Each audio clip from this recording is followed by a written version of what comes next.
So to create an effective bubble texture like this, as you can see, the paint isn't thick at all. Well, the layers, there's not that many layers on it, but yet I got really fantastic bubbles. And the way to do that, and the secret behind that, is having a container of house paint just sitting around, and as you can see, it starts to get quite thick and gluggy, and that is the perfect thickness that you'll need to create this bubble effect.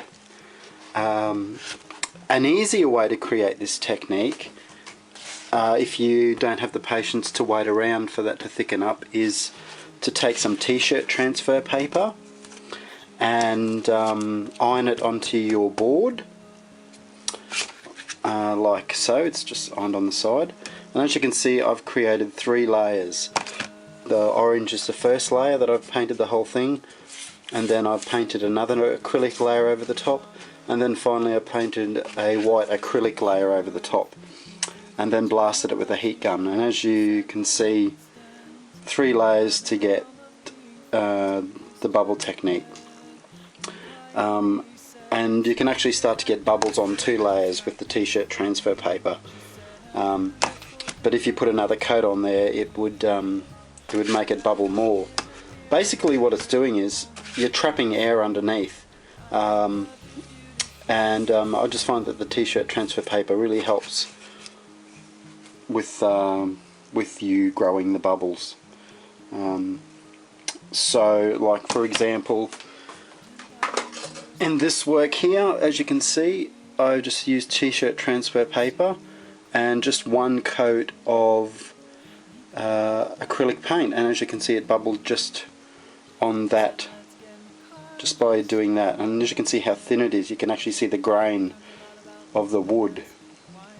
So you really don't need to put on loads and loads of paint if you're using the t-shirt transfer paper. So that's the secret to actually achieving it a lot easier.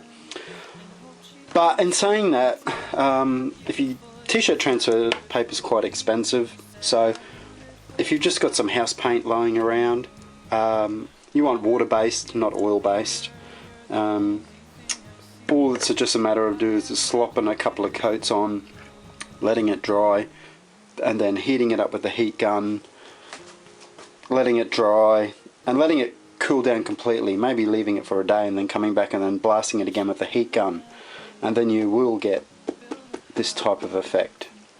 So you just have to experiment and keep trying, but that's how I found the best way to actually create the technique. To put the fire in her voice.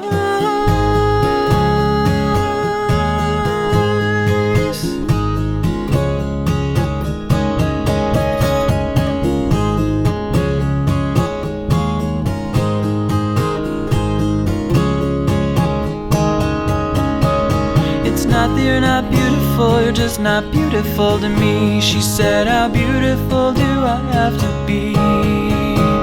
When I look in the mirror, you're the only thing I see.